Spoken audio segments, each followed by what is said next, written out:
Bismillahirrahmanirrahim. Assalamualaikum warahmatullahi wabarakatuh. Perkenalkan, nama saya Rizky Rahmi Utami, program studi Perbankan Syariah kelas B, Fakultas Ekonomi dan Bisnis Islam.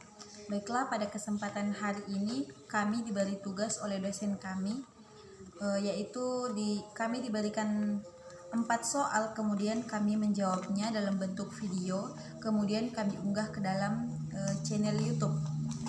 Baiklah, adapun pertanyaan pertama yaitu jelaskan praktek akuntansi pada masa Nabi Muhammad Sallallahu Alaihi Wasallam dan pada masa kekhalifahan. Jadi perkembangan akuntansi pada zaman Rasulullah Sallallahu Alaihi Wasallam ditandai dengan adanya hafadzatul amwal atau pengawas keuangan.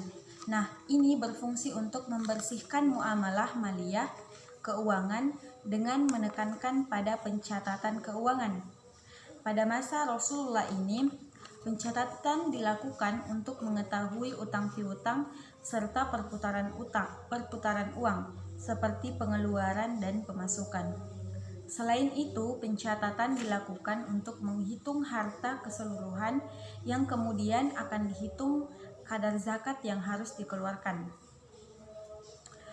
Kemudian Rasulullah SAW mendirikan Baitul Mal pada abad ke-7. Nah, Baitul Mal ini berfungsi untuk menghimpun dan mengelola seluruh penerimaan zakat, pajak pertanian dari muslim, pajak perlindungan dan non-muslim yang tinggal di daerah yang ditinggali muslim, serta juga adanya pajak pertanian dari non-muslim.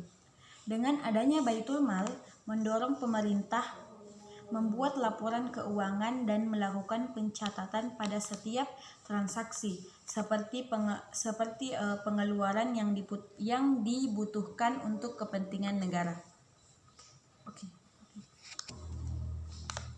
Nah, kemudian saya akan menjelaskan praktek akuntansi pada masa kekhalifahan. Yang pertama adalah Khalifah Abu Bakar As-Siddiq. Pengelolaan Baitul Mal setelah masa Rasulullah Shallallahu Alaihi Wasallam dilanjutkan oleh Khalifah Abu Bakar As-Siddiq.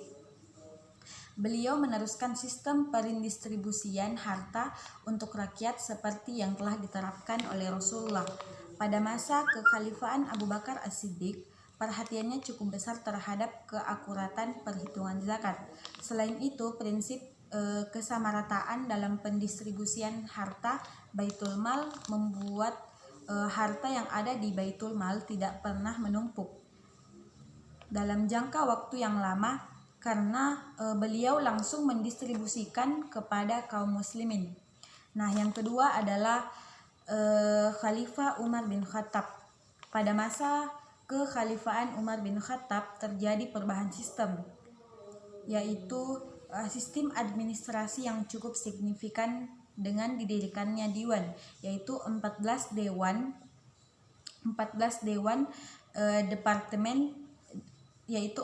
departemen, 17 kelompok yang berfungsi untuk mengelola pemerintahan serta mengurus pembayaran gaji dan pajak tanah. Kemudian pada yang ketiga adalah Khalifah Utsman bin Affan. Nah, pada masa ini beliau membentuk Shahib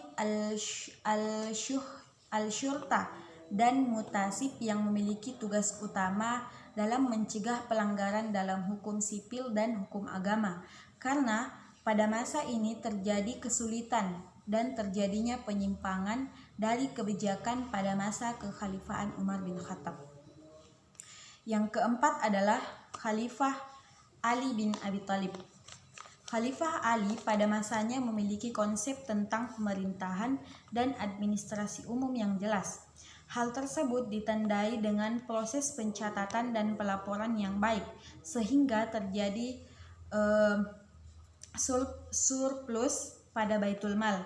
Hasil tersebut kemudian dibagikan secara merata dan proporsional sesuai dengan tuntutan tuntutan Rasulullah SAW. Pada masa ini, sistem administrasi Baitul Mal difokuskan pada pusat dan lokal. Sistem administrasi yang sudah baik juga ditandai dengan adanya job yang jelas kepada semua elemen pemerintahan yang terkait di bidangnya.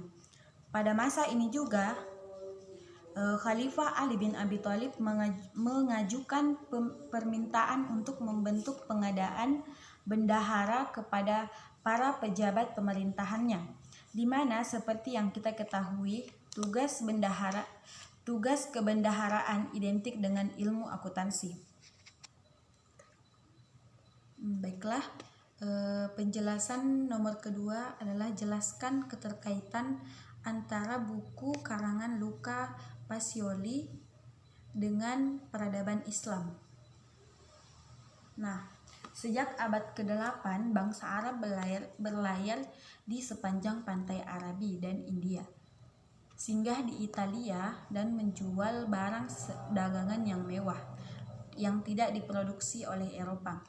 Buku Pacioli ini didasarkan pada tulisan Leonard of Pisa, orang Eropa pertama yang menerjemahkan buku algebra pada masa itu. Pada saat itu ditulis dalam bahasa Arab yang berisikan dasar-dasar mengenai bookkeeping. Bookkeeping sebenarnya telah dipraktikkan pertama kali oleh para pedagang dan yang berasal dari Mesir. Pada akhir abad ke-17, Eropa mengalami standstill dan tidak dapat ditemukan adanya kemajuan yang berarti dalam metode akuntansinya.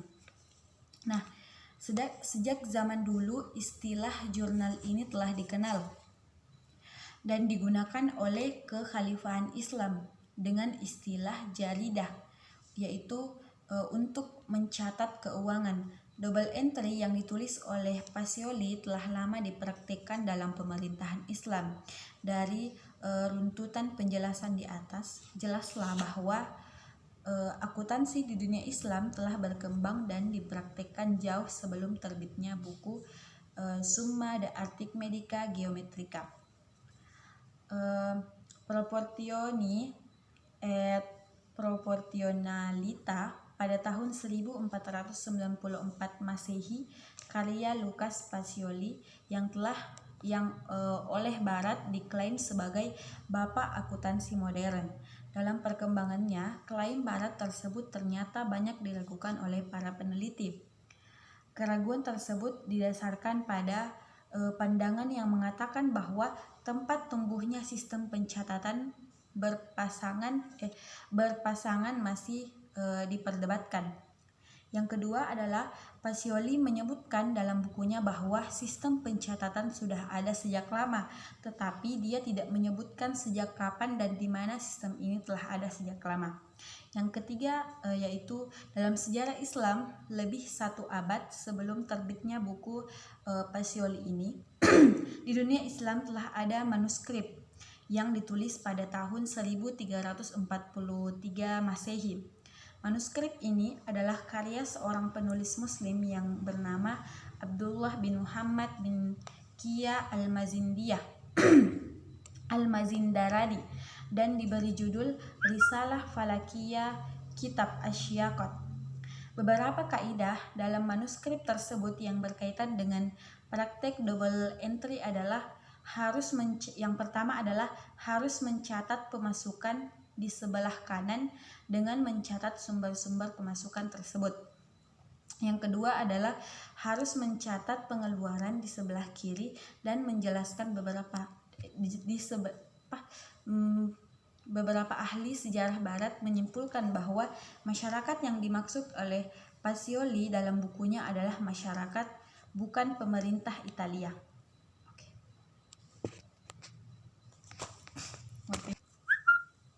Oke, kita lanjut, yaitu nomor ketiga, sebutkan dan jelaskan sistem buku besar dan bentuk pelaporan pada masa Daulah Abbasiyah.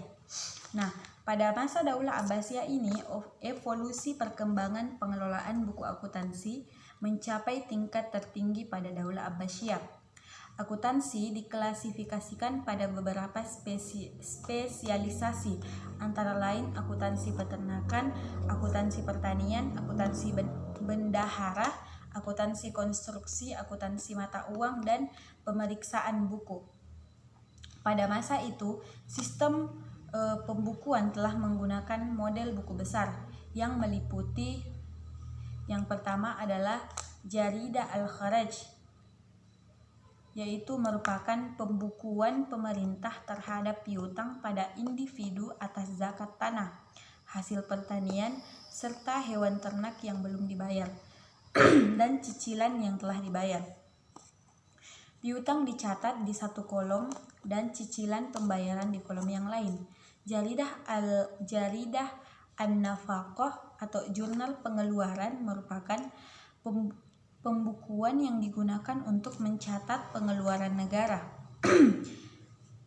Jaridah Al-Mal merupakan pembukuan yang digunakan untuk mencatat penerimaan dan pengeluaran dana zakat. Jaridah Al-Musadaren merupakan pembukuan yang digunakan untuk mencatat penerimaan denda atau sisa dari individu yang tidak sesuai dengan syariah, termasuk dari pejabat yang korupsi. Adapun untuk pelaporan telah dikembangkan berbagai laporan akuntansi, antara lain Al-Khidmah menunjukkan total pendapatan dan pengeluaran yang dibuat setiap bulannya. Bin Jafar 1981 dalam Zaid 2001. Al-Khidmah Al-Jami'ah, laporan keuangan komprehensif yang berisikan gabungan antara laporan laba rugi dan neraca. Kemudian ini adalah pendapatan, pengeluaran, surplus dan defisit, belanja untuk aset lancar maupun aset tetap yang dilaporkan di akhir tahun. Nah, baiklah, sekarang adalah nomor terakhir, yaitu berikan 3 argumen yang disampaikan oleh sejarawan akuntansi syariah yang menunjukkan bahwa akuntansi modern telah lebih dahulu dikembangkan oleh masyarakat muslim. Nah, di sini ada 3, yaitu yang pertama, apabila kita pelajari sejarah Islam, bahwa setelah munculnya Islam di semenanjung Arab di bawah pimpinan Rasulullah SAW dan terbentuknya daulah Islam di Madinah yang kemudian dilanjutkan oleh para Khulafaur Rasyidin, terdapat undang-undang yang diterapkan untuk perorangan, perserikatan atau perusahaan, akuntansi wakaf, hak-hak, pelarangan penggunaan harta dan anggaran negara. Yang kedua adalah Rasulullah SAW sendiri pada masa hidupnya yang telah mendidik secara khusus beberapa sahabat untuk menangani profesi akuntansi dengan sebutan hafadzatul amwal atau pengawas keuangan. Yang ketiga adalah bahkan Al-Quran sebagai kitab suci umat Islam menganggap masalah ini sebagai suatu masalah serius dengan diturunkannya ayat terpanjang, yakni surah Al-Baqarah ayat 282 yang menjelaskan fungsi-fungsi pencatatan dalam berinteraksi, penunjukan seseorang pencatat serta saksinya, dasar-dasarnya dan manfaat-manfaatnya, seperti yang diterangkan oleh kaidah-kaidah hukum yang harus dijadikan pedoman dalam hal tersebut. Mungkin hanya ini yang dapat saya sampaikan, kurang dan lebihnya mohon dimaafkan. Wabillahi taufiq warahmah. Assalamualaikum warahmatullahi wabarakatuh.